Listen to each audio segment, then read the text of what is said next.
Hey, hey, hey. Hello, hello, hello. Hey, Fitzy. How's it going? I'm just happy you can hear my voice. Hey, hey, hey. Eh, and not in a weird way. I'm just glad you can hear my voice. Yeah, you sound kind of like sped up there. That's kind of weird. Keep Really? talking. I will slow down more. That's better now. Yeah. It sounded like it was sped up for a second. I've been told I speak really fast, so I have a note in front of me that says slow. I have a note that says slow down and stop mumbling. Slow. I have that note for you. No, not for you. I'm just kidding. No, so we are up and running. Our simulcasting is working apparently. Nice. I'm not gonna look at it anymore just in case I mess it up. Well, Sam just joined. So Sam, you're hearing the pre-show banter. Yes, Hey, Sam. and I'm inviting you up to speak. So look for that notification and accept that. We'll get you up here at least so we know your microphone is working, Sammy. Do do do do do do. Oh man, it's been a while. Yeah, it's been a good little break. No, I mean, it's. I want to do this every week, but we gotta. What are you trying to say, Bill? You want? Is this a? Is this not? Is this a? It's not you. It's a me Hey, can you guys hear conversation. me? I can, Sammy. How are you? Hey, Sam, we can hear you. I'm good. I'm good. All right, so go ahead and mute yourself and come to you in like 3 minutes because John and I we need to talk about ourselves for a few minutes. Sounds sounds like you're good. sounds like you're breaking up with me, Bill. Hey, you know what? With that said, let's kick into it. What do you think? Get it going? Let's go. Yeah, let's do it. All right, this is where the big music and the big VO guy comes in if we had one, but we don't, so I'm just going to do it myself. All right. Hello, everybody. Welcome to USA Rugby Happy Hour Live. Thank you so much for tuning in. We've got a big show lined up for you tonight. Not one USA Rugby 7-star. We've got two USA Rugby 7-stars joining us. Up and coming, Sammy Sullivan and two-time World Rugby Sevens Player of the Year, Perry Baker. So stay tuned. It's going to be a good one tonight. If you're not already following us, go ahead and give us a follow here on Twitter, on Eagles Overseas and Rugby Morning to get updates on future shows and news about USA Rugby, Major League Rugby, and more. And then do us a favor, share this show with your friends. It's a lot of fun. It's easy. It's late hours for the East Coast, right around drive time for the West Coast. So tune in your car, over dinner, whatever. The more the merrier. Share the love. Go ahead. Text them right now. And if you text them right now, let us know. DM us. Get up here and speak. And if you text them and if they get in, I think we might be able to work out a Rugby Morning t-shirt for you. I haven't told Fitzy that. So we'll get you something nice or we'll mention you on the show. Also, this show is being simulcasted on Instagram, Facebook, and YouTube. If you are on those platforms, you're not able to actually ask a question live like you can here on Twitter Spaces, but you can DM on those platforms, and we'll try to get your question on the show at least. And again, jump over to Twitter Spaces, and you can join in the fun with me and my co-host, Fitzy. How's it going, Fitzy? I'm doing well, Bill. It's good to hear your voice. Everything going well on your end? We haven't done this in what, like 2 weeks, 3 weeks? Yeah. I had this little sinus surgery, which was a lot of fun, and I asked him not to mess with my vocals. He said, well, any good voice guy knows you use the stomach, the diaphragm. So that was kind of a slap in the face. Not the nose. That That would never hurt. made sense to me because you don't breathe out of your stomach, right? Like, That's, am I missing something here? I don't, at least. I don't know. A couple of things we got to talk about really quick. We won't talk about DC, New England, because that's for a different show. Big news. You guys escaped that one. Barely. I know. I went back and finally I was at the game and I couldn't see that forward pass or off the head, which ended up being called a forward pass, but until the Not a TV. forward pass. Yeah, crazy. But good news for our listeners and for Fitzy and I. We've been nominated for Best Rugby Podcast. It's the first nomination for this show. Eagle Eyed Rugby Podcast was nominated last year. Fitzy, we've got some heavy hitters that we're up against. I mean, the rugby rap down in Australia, the rugby pod with England International, Andy Good, Jim Hamilton, Andy Rowe from New Zealand. It's going to be tough, but I think we can get a few votes, right? Wait, are you sure? You sure they got that right? You sure we're included in on that? Well, they did send me a list, and we're on there. Also, Okay. also, there's a rugby referee podcast, so I think we might be able to beat them, or they call a forward pass and win. Anyway, you know what? I think it's a lot. It's only a few minutes into the show, but Fitzy, I think we need to get right into it because I think these two guests we have today have a lot to say. And as much as we like hearing ourselves speak, I don't think the listeners do. But anyway, I digress. Let's get into it. Let's move on to our first guest. We said hello to her a minute ago pre-show. I believe she lives by that motto, this will defend, and I'm sure she lives by it just as much with her teammates. Let's all welcome USA Rugby 7-star Sammy Sullivan. How are you? I'm so good. I've been, a little sick the past couple days, so haven't been at training recently, but yeah, I'm doing great otherwise. So first of all, and this is obviously, first of all, thank you for sharing your valuable time or your sick time. All right, here's the toughest question of the night. And I think we already had it answered because we've been talking to you, and I see your new Twitter handle, which you just set up for this show and for future. I was told Sam at one point, Sammy another point. What do you prefer? Yeah, so ever since I started playing rugby, my first coach, Bill Leclerc, was the only person in my life to call me Sammy. So in the rugby hemisphere, everyone's just called me Sammy. I went by Sam pretty much until I was 18, but now I feel like Sammy's stuck pretty well, so we'll go with Sammy. Nice. I was afraid, Fitzy, she was going to say, my friends call me Sammy, and then she said, but you guys can call me Sam. Well, Bill, if we're talking nicknames, I want you to stop calling me Fitzy. How about that? What do you want? Is this a friend thing because Free Jacks beat DC? Is that what you're saying? All right, I see how it is. Okay, good night, everybody. All right, Sammy, let's jump into it. Let's get into the meat of this discussion. Let's talk about USA Sevens. Let's just jump right into the standings for USA. Third in the standings, 82 points, 2 points behind second place Australia. Not far at all. You've had an incredible run on medal finishes in 5 tournaments. But with this incredible run, and it's odd asking this question, but is a bronze in Vancouver a disappointment or right on track? I'd definitely say bronze was, it's never a disappointment to medal, obviously, but because we had beaten Australia in Hamilton and we knew we had that in us, we were pretty disappointed with how the semifinal went. But like Naya said, in her kind of post-game interview, once that semifinal ends and you move on to that medal game, that's your main focus. And obviously the only games you win to get a medal are the first, gold medal and bronze medal. So it felt good to win, that medal, obviously. But we were definitely a little disappointed knowing it wasn't our best performance in the semifinal.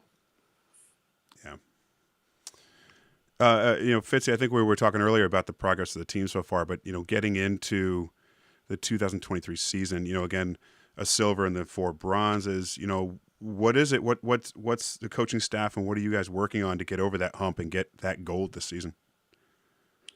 I think what we've been working on, we come back from the tournament and come in for these training blocks moving into further tournaments is how do we beat these powerhouses of New Zealand and Australia, obviously 2 amazing programs with very different styles of rugby. And I think the biggest thing is both Emily and Zach, our coaches, have been working to kind of create this American brand of rugby for us, because we're not trying to play like Australia. We're not trying to play like New Zealand. And I think that framework that they've put in place for us are the tools to beat these teams. It's just a matter of us sticking to the framework in the game.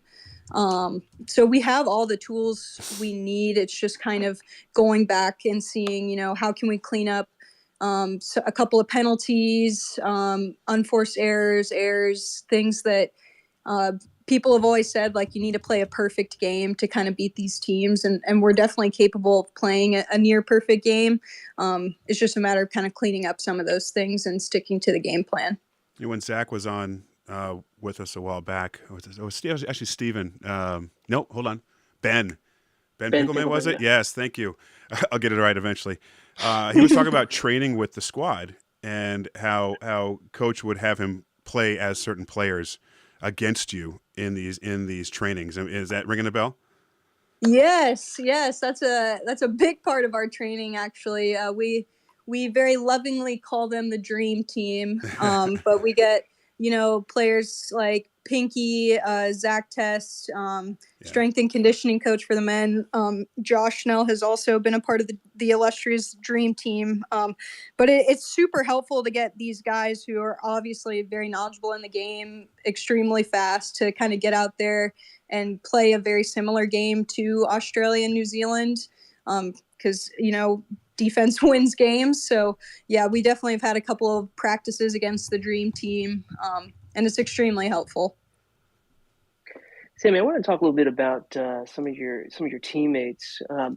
You were the youngest on the team at 24 years old, right? And then I think Ariana Ramsey came in at 22. Was there kind of a slight sigh of relief, even if just for a moment, that you weren't the youngest anymore out there? If I'm being honest with you, I do kind of enjoy. I've always been the baby in my family, so I'm pretty fond of being like the baby of the team in a way. Getting away with being a little more goofy, on the team bus and things like that. So I it was kind of a disappointment, really. But no, it's been awesome having Ari back with us. Obviously, she went to the Olympics, so it really wasn't like bringing a new player on. But definitely a bit of a different experience now, not getting to be the baby of the team anymore. Yeah, sorry, I was distracted for a second there. I love that answer. We can still be the baby of the team. That's okay. And I mention that also because when you first joined camp, who was the first to welcome you to the squad? Who was the one to put their arm over your shoulder, and possibly take you under her wing? I'd say that's honestly probably the hardest question you'll ask, because I was really nervous coming onto the team, obviously it being the highest level of rugby, and thinking it was going to be a really cutthroat environment. But the culture on this team is a very welcoming one, and it'd be a tie between, I'd say, Naya Tapper, Nicole Haverland, um, Alona Mar was definitely up there, Cheta Emba. I mean, I felt extremely welcomed, like kind of from day one, by all these girls. But definitely Naya and Nicole were kind of the big ones to kind of put me under their wing and show me the ropes a little bit. Yeah. So listen, listeners, we'd love to have you come up here and ask questions of our guests. We have Sammy Sullivan from USA Women's Sevens on right now. Later in the show, we'll have Perry Baker from the men's squad, obviously. Coming up, you can request in the bottom left of the Twitter Spaces app, and you get up on here on stage with us, and we'll have you ask a question. And right on cue is our friends over at Scrum of the Earth.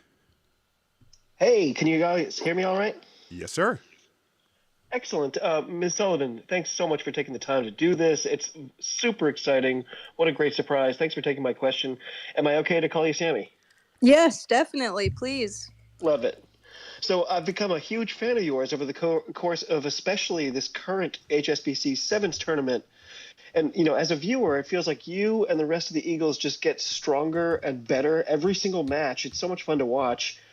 A couple of things that stand out as a viewer about your game are your tenacity and your strength. You just have this uncanny knack for getting all the way across the pitch to make plays on defense where I'm like, how did she even get there? Where do those qualities come from? Do you think you were just sort of born that way? Did you learn those things? Is it from being in the Army? Is it from your family? What do you think makes you the player you are right now?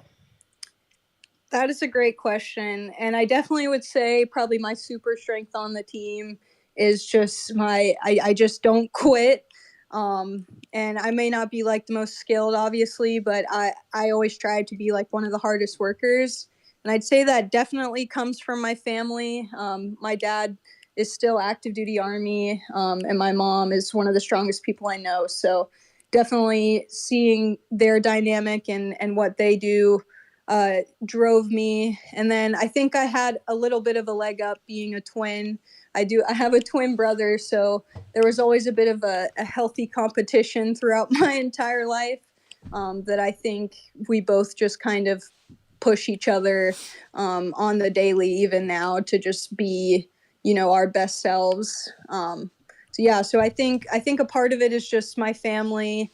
And then another big part of it is I'm very driven by, the love I have for my teammates, and my coaches, really the whole staff. And I feel like the way I show that love is by showing that I'm willing to do whatever it takes to make sure, my team wins and my teammates look good. And, if I miss a tackle, like, I'm going to make sure I chase back that tackle the whole way to the try line. So I'm definitely driven by that love for my teammates. And yeah, my family was a huge part of it too. Sorry, one last thing. How excited are you for the Hong Kong leg coming up? I unfortunately won't be able to go to Hong Kong. I have some military obligations during that time, but I'm extremely excited to wake up with everybody at all hours of the night and support the team. Thank you so much. That was awesome. Of course. Thank you. Bill, did you have a follow-up question? Yeah, sorry, I had a screen grab in the way of my microphone. I wanted to mention that David from Scrim of the Earth, very nice costumes at the Free Jacks game this past weekend. I don't know how you pulled it off. These inflatable leprechauns. If you're going to be a leprechaun, you might as well be inflatable. Well, you did it right, and you almost blew away in the wind a couple of times. I saw that. Go ahead, Fitzy. David, great questions. Sammy, you've been watching some of these great veterans on your teams. Just to list a few of them. I mean, Naya, Thomas, Kelter, Lauren Doyle. Assuming you've been watching the USA Sevens teams over the years, what does it mean to you to see your name next to theirs out there on the pitch? Oh, I've definitely been watching those girls ever since I started playing these women, and it means more to me than I think they'll ever know. I grew up watching Naya highlights on World Rugby and Chris highlights, whether it was the 15s World Cup or just on the series or the Sevens World Cup. So it's an extreme honor. One of the main ones I'm excited to see my name by is Alona Marr, because we actually played against each other in college, and she was always my least favorite player to play against because she's just impossible to tackle. So I'm definitely glad I'm on her team now. Same thing with Kayla Canet. She was always so shifty in college, and I despised playing against them, but playing with and for them now is so awesome. Sammy, you stole the answer from my next question. I was going to ask you who are you glad you're not lining up against, and you're glad you're on your team. But it sounds like you already answered that question for us. Yeah, add to that list Cheta Emba and Alev Kelter, both also next to impossible to tackle, but great to practice against. Sure. Well, I guess just to revise that question, then, is there anyone currently on the World 7 Series when you go up against them where you're just like, ooh, this is going to be a tough assignment? Oh, definitely. The first names that pop into my head, obviously kind of playing on the edge, are Maddie Levi, Michaela Blyde, Mm-hmm. The big names on the series. Faith Nathan is always one I have to worry about because we're usually lined up against each other. Amy Lee Murphy-Crow, just kind of, the speedsters that you think of on the series. Portia Woodman, definitely. When she came into the game in the final in Hamilton, I was like, great, glad I got moved to wing right as she came in. Yeah, I love that. But again, kind of similar with how it feels to have my name next to my teammates. It's also kind of a massive honor for me to play against these girls because, again, like I grew up in this sport emulating these players and wanting to be like them. So it sucks going against them, but it's also a huge honor in a way. And you mentioned an honor or them as being role models for you and looking up to them, which brings me right into a listener online here who asked a question for you. I think it's perfect right now. He's listening in, but apparently can't really listen or can't ask the question. But Life Love Rugby here on Twitter asks, my daughter plays in Girls Rugby Inc. She's on the autism spectrum and loves the culture of rugby being so welcoming. How does it feel knowing you are role models for so many young girls right now in America who strive to be on a field with you someday? Um, that is a great question, and it still for me feels very surreal. And a little overwhelming at times to get messages from girls in high school, middle school, just excited about what I'm doing. And I never thought growing up I would get to a place where young women and girls would be looking up to me like this. So it's a huge honor for me, and it's honestly a huge responsibility as well, because you when you think about it like that, like young girls are looking up to you and wanting to be like you someday. That means like you have to be a role model in your life and on the pitch, which is another reason why I feel like I work so hard on the field, is to show like it doesn't take natural born skill to get to where I'm at. I started playing when I was 18. It really is just the love for the game, and if you want it, like you can get it. So it's a huge honor for me, and I still, when I get messages, just have to pinch myself a little bit. No, Sammy, that's awesome. And you started talking a little bit about your journey. I mean, you came to the sport at 18, right? Which is like late, but I guess it's typical, right, of most Americans when they find the sport, right? College or something like that. But when did you start to have Chula Vista on your radar or a goal to get there? Was it soon after you started playing? Was that achievable almost immediately? Definitely not almost immediately. My first ever game, I knocked the ball on like 3 times, so definitely wasn't thinking about the That was Olympics Bill or too. Oh USA yeah. Rugby my freshman year. But I think it started to become more of a goal of mine my sophomore year of college, when my team, what the West Point team for spring break, took a training trip out there to Chula Vista to train on the field at Chula Vista, meet some of the players. Um, and so after I'd been there physically for the first time and kind of seen, oh, these girls get to play every day and that's their job. Like that's what they do for a living, is professional rugby. So I was taken aback and really started looking into it, and then was invited for my first camp the following summer, that same summer.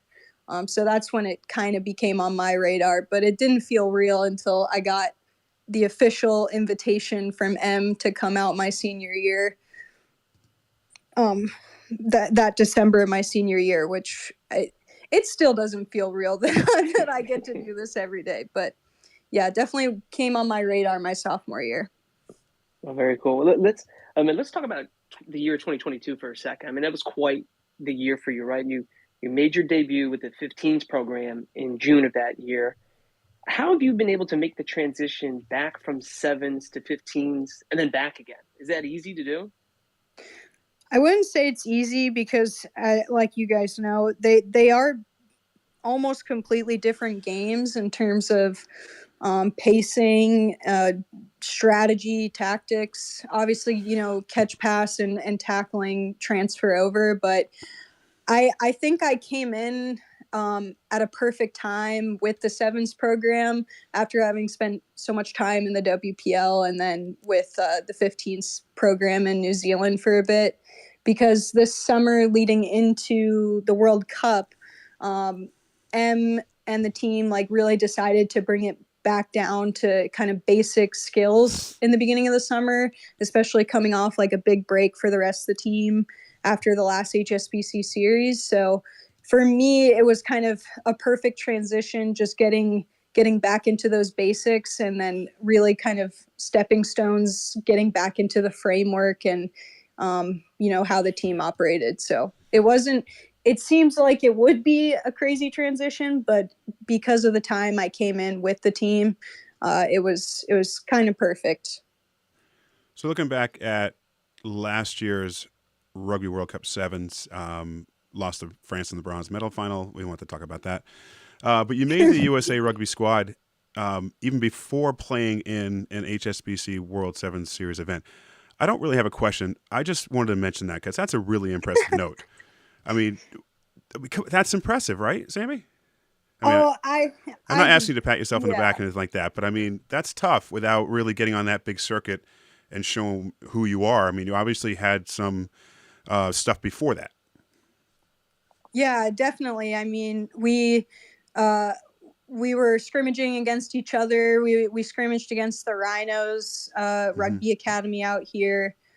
So there were a couple opportunities for me to kind of show my skills, both against my teammates and then other teams.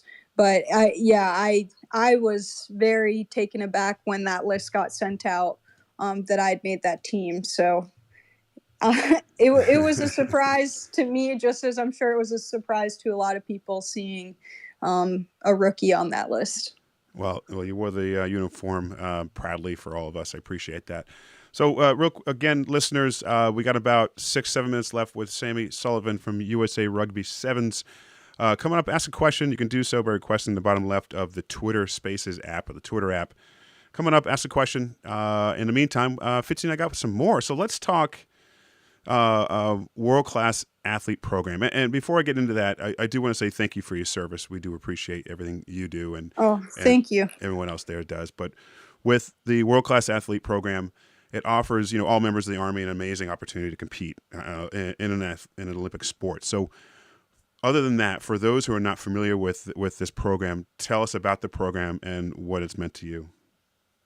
Yeah, so the World Class Athlete Program, or WCAP, it means a lot to me because for me, it's just another opportunity for the Army to kind of show the caliber of soldiers that we have in our forces, because all the WCAP athletes go through basic training. If you're an officer, you go through, officer school. And I think for me, WCAP shows that every soldier has the opportunity to be an athlete, and we have amazing athletes, even not a part of WCAP, within the force through all Army teams. Not sure if you guys are familiar with the all Army rugby team, but yeah, so I've really enjoyed my time in WCAP, and I think the opportunity for soldiers to go to the Olympics just kind of, it furthers that American pride. And yeah, it's a super special program. Yeah, back when I was playing, no, Fitzy, and I can get into it. I'm just mentioning. Back when I was playing, we a long time ago, we faced all military side, we faced Army side, etc. Extremely fit, but didn't really play the game very well. I'm assuming that's changed quite a bit when you joined the Army program. Oh yeah, definitely, and I think it helps too. Like both what West Point and ROTC is definitely producing a lot more rugby players these days. So still a very physical side. Yeah. Maybe not so much a tactical side, but yeah, definitely both the men's and the women's program have been. The women's program have won the championship 3 years in a row for Army. Wow. So pretty awesome. And one more question about this program, about the program. On your profile page, there's a quote at the bottom. It says, "Fight like you're the third monkey on the ramp to Noah's Ark, and brother is starting to rain." I'm assuming you're the one that added that. What does that mean to you? That means that quote is special to me. One, because I think it's hilarious, and two, just because I think it encapsulates like my determination. And I think it just shows to me, again, what success is to me is hard work. A lot of people don't get to where they're at in success. Like you look at successful people and you wonder what they do, and they just do the hard work that others don't want to do. So I think that quote kind of to me means as long as you're the hardest worker in the room, you're going to get on that arc. You're going to get what you want out of life. So yeah, I love that quote. I do too. All right, let's go to the listener, our No Flop Sports guest, David, I believe now. Nick. Thank you, Nick. How are you? I'm good. How are you doing? Thank you for putting this on and us getting to listen to Sam and Perry tonight about their rugby experiences. Yeah, thanks for listening. I really appreciate it. Of course, Sam. I just had one important question for you. I've gotten to ask some people. It's women's rugby is not very big, especially at the younger level where young girls get into it. Some are afraid of the contact and all that. But if you had the opportunity to speak in front of a room full of young girls, what would you say to them about the sport of rugby? That's a great question, Nick. And I have heard you ask a couple of players that on your live. And what I'd probably say to them is the first thing I'd say is how many soccer players do we have in the room? And how many of you get way too many yellow cards? Well, you're in the wrong sport. Come play rugby, because that's exactly the boat I was in. But I'd say to them that I've played a lot of sports. I played basketball, soccer, softball, baseball growing up, and I have never felt sisterhood like I have felt on a rugby pitch. And yes, it can be scary. The contact can be scary at first, but when you learn how to do it properly, it only intensifies that bond that you have with your teammates, that you're willing to put your body on the line for them. And I'd say I'd kind of appeal to their inner tomboy and say, if you want to play a sport that's exactly like the boys, it's all the same rules. Come play rugby, which was another huge selling factor for me joining the rugby team. But I think it's just about putting that confidence in their minds that just because they are girls doesn't mean they can't play a contact sport. We allow like young boys to play Pop Warner when they're 7. Like, I don't see why people don't have a problem with that, but they would have a problem with women, young girls playing rugby. So I think it's just kind of more of a confidence thing than anything. Thank you, Sam. I appreciate it. Good stuff. Thanks, Nick. Great question. I think we've got time for one more. Sam, if we can slip this in. David from Swim of the Earth, I think you were waiting. Fire away. Hey, back again. Sammy, this is so great. You've already talked a little bit and given some insight to players I don't want to say intimidated by, but you were just, sort of nervous going up against. But there also have to be players that you just think, okay, that person's doing what I want to do. I can be her one day. So, 162 years from now, when you finally hung up your boots, when somebody starts to write the sentence, that Sammy Sullivan, she's a lot like, who do you want to be the answer to that? Who do you want to finish that statement? Who's somebody that you consider yourself a comp for or hope to be? I definitely wouldn't consider myself currently a comp for her at all, but I'd say the player I look up most to on the series right now, and I'd hope to be like one day, is Michaela Blyde. Just because she encapsulates like everything that a rugby sevens player should be in terms of speed, power. She's got the step. She'll chase anyone down. She's got great tackle, great rugby IQ. And you can just see it on her face when she runs. Like, she's running with a purpose and confidence. And I think if anyone were to ever compare me to Michaela Blyde, I could proudly hang up my boots and never play again. But yeah, definitely Michaela Blyde from New Zealand. Great answer. Thank you so much. Sammy, we'll get you out of here on one final question. I've got to ask, 100-meter sprint, who is the fastest player on the women's sevens team? Oh my gosh, I'm gonna get in trouble for this because oh man, because Jazz would definitely beat Naya in like a 40. And Ari would probably beat both of them in a 40. Bill, but I don't know in terms if I'm of having issues on 100, my end, but I can't hear anyone. Go ahead. We can hear. Go ahead, Sam. You can finish. in terms of 100-meter, I'd probably have to give it to Naya just because she's tall and fast. So for repeatability, she'd probably win. But I'm probably gonna get in trouble with Jazz for saying that. And Naya's got the strides. She's got long strides. Yeah, she's got the stride. But that's been a topic of debate on the team for a while now. So maybe we'll get a solidified answer at the end of the season.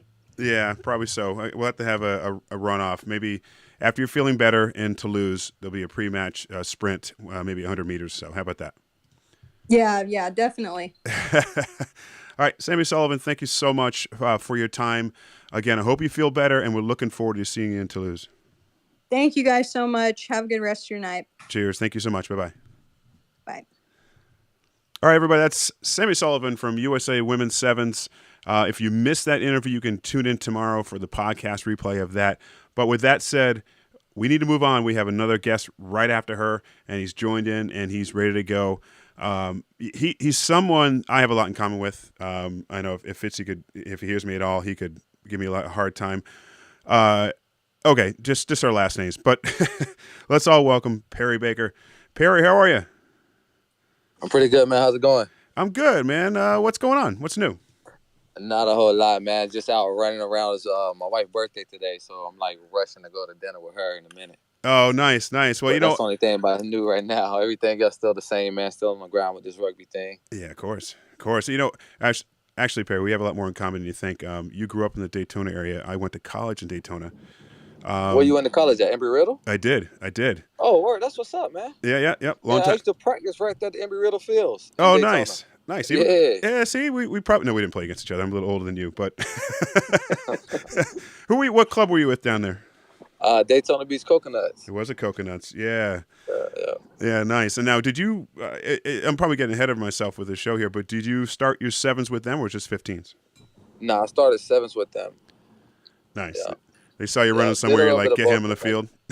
Huh? Say again? They saw you running somewhere and like, get him on the field. Yeah, actually, it was my guidance counselor. He had to play for the local club there, and he invited me out. Yeah. Nice. They had there was a tournament in Daytona where a bunch of colleges went to at one point, 15s tournament that. Okay. The school I played in New Hampshire went down there, and basically, let's put it this way: this is early '90s where the rugby wasn't the most important part. Let's just put it that way. Yeah, back in the day for sure. Yeah, no kidding. All right, so let's jump into it, Perry. Let's talk about the team. Let's talk about the standings. Obviously, you're not in the standings where you want to be. You're 13 points back from fourth place Fiji. Does a team feel like it can catch up? I'm sure you're confident in what it needs to get back into that top four contention. Oh yeah, for sure. I mean, we just was talking about it yesterday. Matter of fact, about just don't put no added pressure on ourselves. Like, I think the reason why we're falling where we're falling is that we're putting this pressure on ourselves to be like, we just want to be in the top four. Mm-hmm. And like when we're losing games and we're not able to get in the top four, then we're like, well, it doesn't matter anymore. We're not in the top four. Well, I just wanted to say, let's change our mindset on that, trying to put that pressure on us to be in the top four and just play rugby and the top four take care of itself. So for sure, we have the confidence of thinking we can get back in the top four, and then it only starts like one tournament at a time, And like I even told Friday this, and the team, my boys, I told them, I said, man, the top four is going to come down to the last tournament of the season. No matter what happened, the tournaments before, I just got a feeling it's going to come down to the last tournament of the season. So it depends on how this tournament goes out, how well we do, because this tournament just changes so much, man. It's so brutal, man. It just changes so much with like what teams are in the top, what teams fall out the top.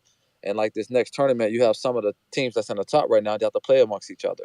So therefore, someone's going to fall out, but we just try not to get caught up into that aspect of the game anymore, of like worrying about where we're placed at and who's placed in front of us, and just go out there and play now. Yeah, I mean, do you think it's mainly because the level of competition is maybe evening out more with more and more of these teams? I mean, it wasn't that long ago where, there were 5 or 6 teams always in the top and then the rest were below. But now, 12 teams could do it? Oh, for sure. I mean, like you just said, like the series has changed so much. And I just feel like it changed like overnight. Like we went into COVID and then we come back out and then you just have all these teams now. And then, so like at any time, any one of those teams can be in the top four. Right. It's so crazy right now. It's just a madhouse. Yeah, Perry, you guys have had success against New Zealand over the past few seasons. Fortunately, it looks like a tough time against them. The past couple of tournaments. What's going on there? Do they seem to have your number this year, or is it just kind of bad breaks, bad luck? I mean, it's just bad breaks. I mean, if you want to go and look at the Canada tournament, all right, we can just talk about that for a quick second. Yeah. Our whole game plan was we're going to kick it deep and make them go 90 meters on us. We kicked it deep and we get a turnover, and we're still in our side of the 22. We have a great breakdown. We have what we want in the next phase, and then we throw the ball into the ground. And then we chase down, we get a knock on, but they don't call it, they go score. Okay, so now we're down 7-0. Nothing to panic about, nothing to worry about. Kickoff, we lose the kickoff, they get it, go score. Now they're starting to come to doubt. Now there comes, damn, we just lost to them back in a week ago, like on our home soil. Now here it comes again. So it's just those little moments, man. We got to learn how to capitalize on those moments, because momentum shifts all the time in games, in a game of rugby. And in this game, with a top team like New Zealand, you can't let the momentum shift and go with those guys and stay with those guys. So I just said something small there to say that we came out fired, ready to go against them in Canada. So, like, do they have our number? I don't see that at all. I just think it was that mindset of, here we are, because that was the first game we had to play was New Zealand and Canada after we just played them in the second game in LA. It's like, dang, here we go again, facing the number one team. We're going down already 14-0. And now it's like, dang, our top four chance of slipping away. And it always revert back to the top four, because I just felt like it was so much pressure we're putting on ourselves. And when you don't achieve what you're wanting, then what else you're playing for? It doesn't matter anymore. And that's what it looks like in those games. That's why it looks like we're quitting. That's why it looks like we're not who we are. It's just because of that simple fact that we are feeling like nothing else to play for. The top four is gone.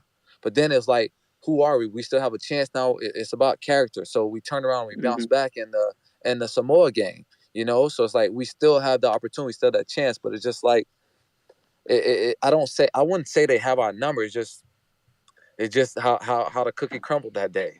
I guess New Zealand. Of course, they've that been was tough probably with a us. poor way to phrase that question.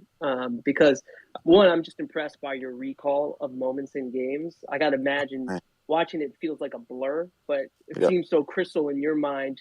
You knew some of the breakdowns or the issues that we're having, right? So I think one, that's just impressive. But you talk about momentum, right, and how it's so easy to gain and lose sometimes. And you guys had 12 points, 15, and then 17, and it was like things were going up, right? And then of course, you can have a bad spell. So reflecting on that, as you look towards Hong Kong, that's coming up. What are I guess some of the tweaks? Is it just a mental thing, or is it just stay focused? We know how we're going to play our game, and we're going to continue to play it our way.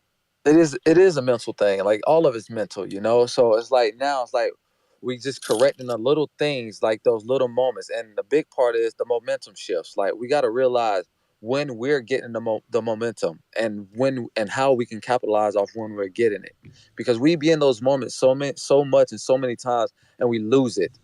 So right now we're focused on when do we have the momentum, when the momentum is shifting and things like that. Just become more aware with these moments in the games. And then the other thing is just like, it's a self thing. Like, at some point we got to be like, we have to chop tackle, because we had a lot of missed tackles here and there, and it's just like we just got to chop tackle. So the mindset of that, everything is changing, because when we watch film and we look at like certain things, like when someone chops, how we can get turnovers or what it does to help our defense and things like that. And it's just like, man, it's just got to click, because we are a great team. We're a good team. I don't care what anyone says. I don't care what anyone watches.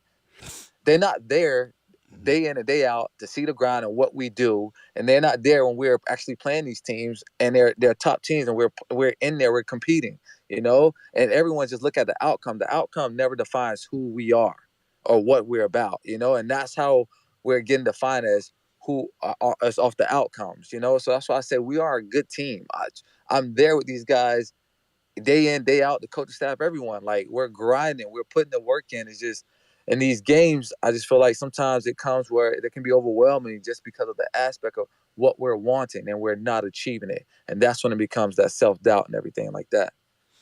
Listeners, we got Perry Baker from USA Rugby Sevens on. If you'd like to come up and ask a question, please request in the bottom left and ask away. And with that said, we've got David from the Scrim of the Earth. Hey, David. Hey, how are you guys again? Mr. Baker, I'm old-fashioned. I always start with the same question. Am I okay to call you by your first? Am I okay to call you by your first name? Yeah, of course. Yeah. When you say Mr. Baker, you make me feel like I'm old. Now my kids tell me that all the time. That's me, Perry. Perry, I'm a big fan of yours. I guess I have a two-part question. Question part one is, what is the greatest strength of our men's Eagles side right now? The comms, when you're watching, would have us believe it's size and strength. They would say, oh, there's that USA size, there's that USA strength. Is there something else that actually separates us?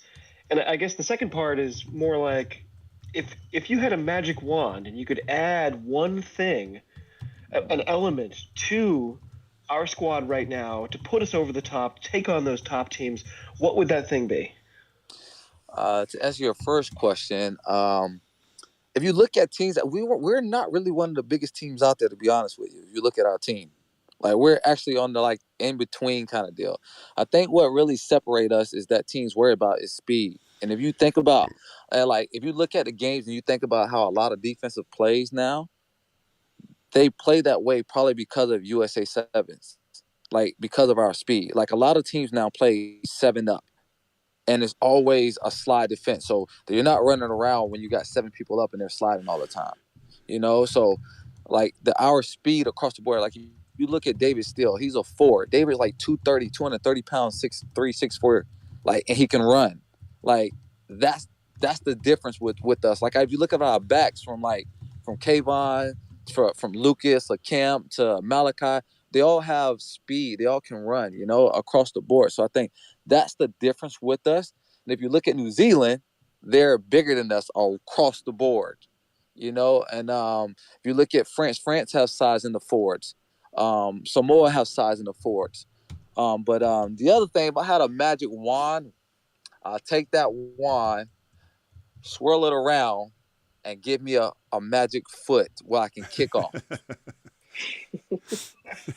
And I think that might help. That might help take us to another level. Like I That's an just amazing sometimes I answer. sit, huh? That's an amazing answer. I had no idea that was coming. Yeah, man. Sometimes, like I'm serious, man. Sometimes I just sit and watch. I'm like, man, if I could just learn how to kick a rugby ball like effective and be more consistent with it, that would definitely change our gameplay. Just for the simple fact, I just told you, teams play 7 up now. They either gonna rush us to try and take away our space, or they're gonna slide. So that means the space is gonna be behind them. And if I had that magic foot where I can just kick consistently every time, that'd change the game for us. That Perry, that sounds like something Friday would say. It's like, okay, you got the speed and everything else, but can you kick? He's always tuning you guys. Hey, Perry, let's real quick. We'd love to have you stay on until hopefully you're good for the 15 minutes. But I know you need to get to dinner with your wife, so you let us know if you need to go. You're good. All right, no, good. You're good. I'm sitting out here in the car. Sweet. So let's talk about the teammates. You mentioned a few a minute ago. Your veteran leadership. Let's begin with them. Only a few players left from that 18 World Cup squad. Thomasine, Unufe. Talk about the difficulties maybe of losing the likes of Danny Barrett a couple of years ago, Madison Hughes, Carlin, of course. And then you quickly became one of the most senior players in the squad. For sure. It was tough for the simple fact, like these guys, like they was here and they're gone, And I think what made it so difficult for us, if you think about America and you think about rugby, is we don't have these clubs where we can just go out and play around all the time, Like, and I say that because when the COVID hit, we couldn't do anything. Like we were just done, couldn't do nothing. And if you think about these other countries that have rugby and they're big on rugby, they were actually playing rugby inside of their country. They just shut everything else down. You couldn't come inside their country. Right. You couldn't leave their country. But they had enough rugby players, elite players. They had these clubs and stuff where they can play amongst themselves. With us, we had nothing. And with that being said, all of the kids that we had that would come into camps and stuff, who we had that was going to come up and step up, they couldn't come.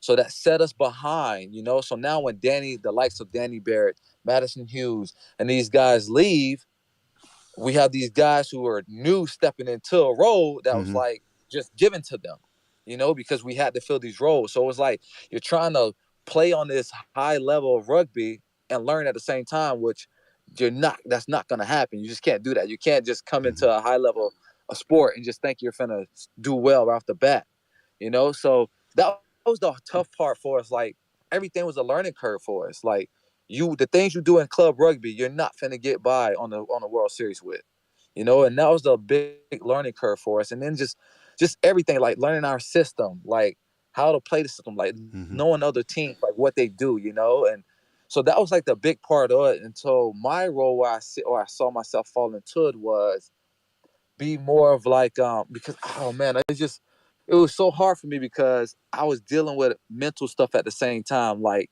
me wanting to like not wanting to go back to where it was when I first came. Because you remember when I first came, Mm-hmm. everything we did under Mike Friday, it was new for everyone. So all of us was growing together. And now everyone leaves, and now we got to go back and redo that for all the young group now. And that was the hard part I was managing. Like, ah, man, I don't want to go back there. I've been there before. But it's like, stick around, stay in it, mentor these guys, teach these guys to in and out. Let them know it's going to be okay. Let them know it's okay to mess up. Let them know it's not failing. Like, it's a growing curve for us. So that's the role that I became in. And then also it's like picking my moments on the series, instead of trying to Right. be the guy to do everything all the time. It's like pick and choose the moments that you get. So that was the big roles for myself, and also as the team of like having these young guys come on to the stage after these veteran guys left. Yeah. Well, let's talk about these young guys. On the squad now, you got Cummings, Gavin Diamore. Who's really been impressing you, and I don't know who could be the next Perry Baker or even the next Danny Barrett or whatever on this team. Man, I don't want anyone to be the next Perry Baker. I want these guys to take it to another level, be better than Perry Baker. There you go. Like make your own path, guys. Like, and like a guy that I really like a lot, and is AC Aaron Cummings. For the simple fact, if you watch Ben Pinkelman, when Ben Pinkelman played, Ben Pinkelman was a breakdown king, and I got a lot of my tries because of the turnover ball that Ben Pinkelman got.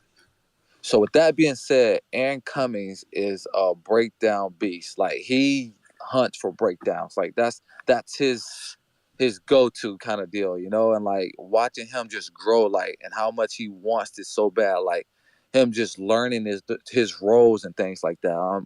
I'm just excited for him and just watching him grow. Like he's stepping into his role very well, and the things that we're asking him to do to help this team. So Aaron Cummings is a big guy for us. David Steele, everyone knows David Steele. You kind of can see what you're going to get out of David Steele. You know what I mean?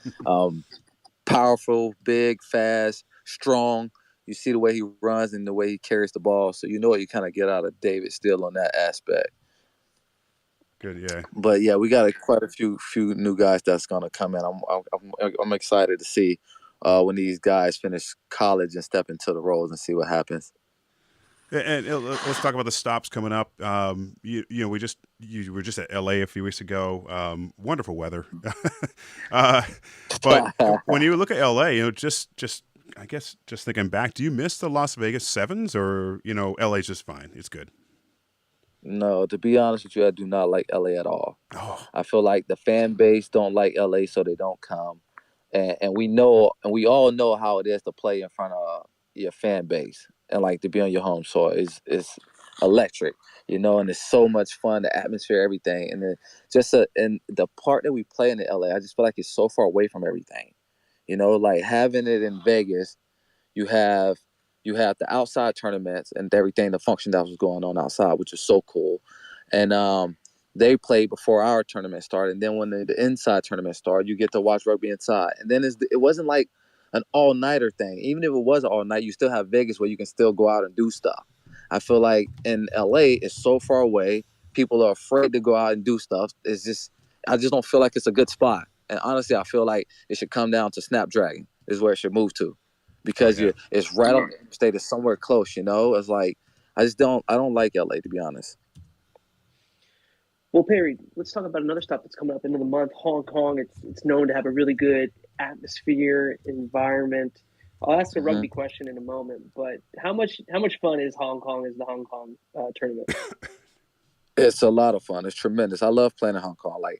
Like I'm telling you, man, like rugby's a fun game to play, but it takes it to another level when you got fans down there who actually enjoying the game and stuff, and you can feel the vibe of the stadium. And that's Hong Kong. It's so much fun.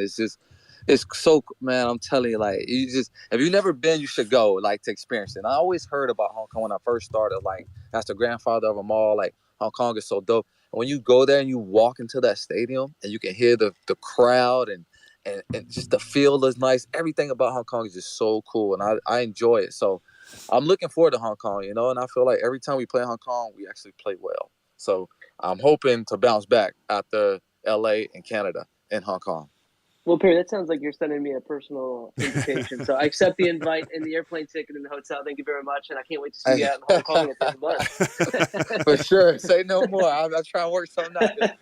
I guess we can bring Bill along. Yeah, thank you. I've heard some like Todd Clever and a few others have gone as fans have said, if you remember 90% of the tournament, you're doing it wrong. That's for the fans. Yeah. Hey, listen, let's go to a listener question real quick. The rest of you, if you want to come up here and ask a question, we got about 7 minutes left with Perry Baker. Request in the bottom left, or go ahead and you can tweet us, you can DM us, whatever you want to do. And I'm going to rephrase this a little bit. This question is actually from DeAndre from Charlotte. And DeAndre, I'm going to be down in Charlotte when the Hawks return, and I'll look me up. We'll get together. I'll buy you a beer if you're old enough. Basically, he's wondering if there's a lot of pressure on you guys as sevens, as far as USA Rugby does a lot for you guys. Well, not a lot. What I'm saying is a lot of like social media work, especially. But do you think there's a lot of pressure on you, possibly? Helping the 15s program become better. Am I saying that right, Perry? Do you know what I'm saying? I wouldn't say I wouldn't look at pressure on me. No. No pressure on me. Like I don't really look at a lot of stuff as pressure, really. Just because I feel like, why would there be pressure once you've done something so long and put so much time and hard work into it? There's nothing to be worried about, kind of deal. So when they talk about me making 15 with more exposure and stuff like that, not at all. Have I ever thought about going to play 15s? I have. I have thought about it several times. I even thought about going to play once I retire from sevens, just for the simple fact of what you're saying, like helping the exposure and stuff like that. And I just want to also play it because it's something that I was told I couldn't do.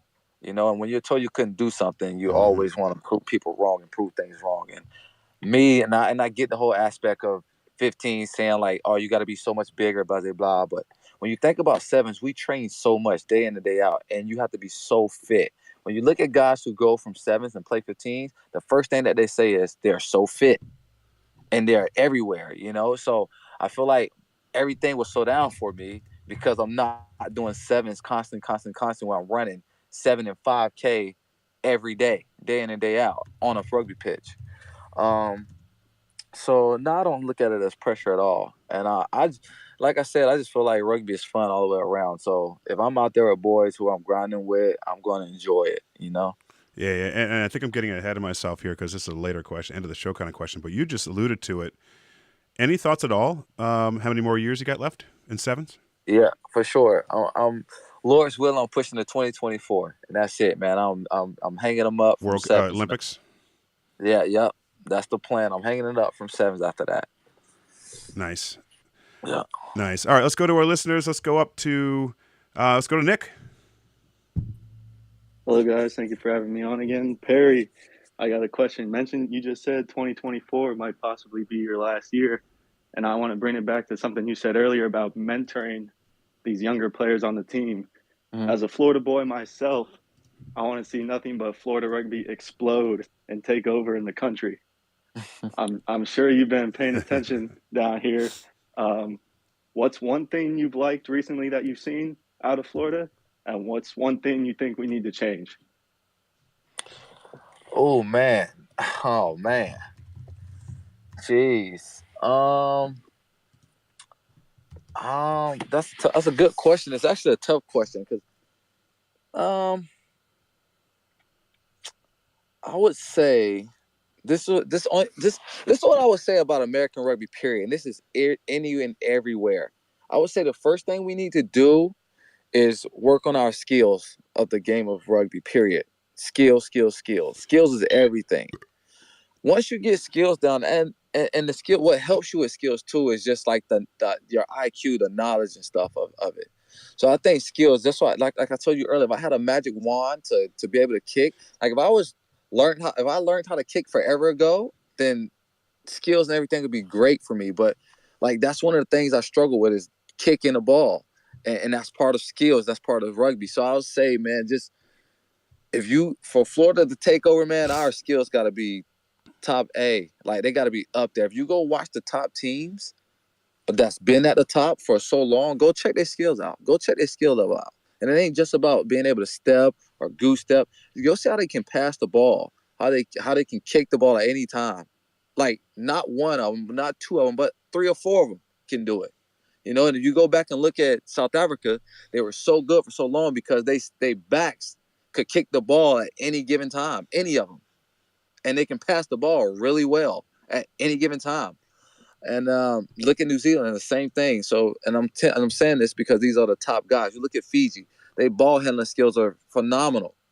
The way they can offload a ball. So I'll just say, man, just skills are everything, man. Just work on skills, man, and that'll help the IQ because you'll be like, what type of pass I make right now? Oh, why would I kick the ball right now?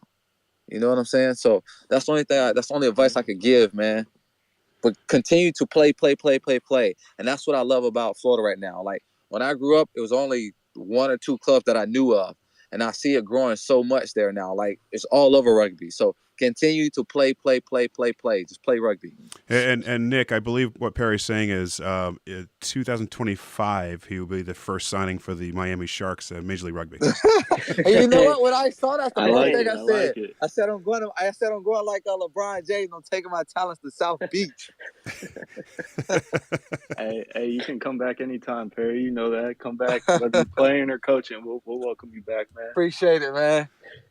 Hey, thank you, Perry. I appreciate it. No doubt. Thanks, Nick. Great question. Perry, I think we got time for one more question. And you may have heard us earlier. We had Ben Pinkelman on a few weeks ago, and that was kind of the same day. There was a little bit of a chatter of a potential match or matches against. I want to make sure I have this right. The Infinities. I believe that was led by Lance of. Yeah, I heard a lot about it. So I got to ask, what do you know about this? And is this going to take place? Is just wishful thinking? Illuminate us. I have no idea. I really don't know. I find it very funny though. At the same time, like I just think like, what are we doing? Like whoever for the Infinity, all those guys have probably been to the Olympic Training Center. They've probably been amongst us at one point in time. So do we say that they can't play rugby? That's not what we're saying. For whatever reason, coaches say they didn't make it out there for whatever reason. Who knows? I don't know. I have no idea. But so those guys have been here, whoever in Infinity they choose to make up of their teams or whatnot. So is it going to happen? I have no idea. But I find it funny, though, how you can take a club to go play against a national team. You know what I mean? Just take anybody, just go play this national team. Like, what do they do that at? We might as well just make up a team and say we finna go play the doggone Pittsburgh Steelers or somebody. Or take it and make a basketball team and say we're going to play in the NBA. Like, what do they do that at? Like, I don't like. That's what I find funny, like mind-boggling. Like, so it's all hype and good talk, I guess. I mean, like I said, I heard so much about it. I don't know ain't much about it. I just heard talks and things or whatnot. So it is what it is, man. That's like the exact same answer that Ben gave us. He's like, bring it. Because I couldn't tell you could it happen or could it not happen. Like, I ain't on the coach's staff. Like, I don't really know what all was said. I just know that they were saying like they want to build a team and come play us or whatnot. That's all I basically knew what I was told. So is it gonna happen? I have no idea. I have no idea what's gonna happen. Like I haven't heard anything else about it since then, to be honest with you. But like I said, I just have my view. I just find it funny. Like, where did this come from? Like, I have no idea. I'll tell you what, Perry, you concentrate on Hong Kong. We'll concentrate on the dogs. Right on. Hey, listen, Perry, we're taking enough of your time. Thank you so much. Please wish your wife a happy birthday for us. Really appreciate it. Thank you. All right, cheers. Good luck. Perry. All right, y'all have a good one. Thanks, you too. Man. Later. All right, y'all. Thank you so much for tuning in. Fitzy, great 2 guests right there. Listeners, please give us a follow at Rugby Morning on Twitter and Eagles Overseas on Twitter, Instagram, Facebook. I don't know what else we're on. But thank you so much for tuning in. We'll be back next Wednesday. Look for our guest announcements by next Tuesday. A lot of fun, and you guys make this show worth it. Thank you, everybody. Have a good night.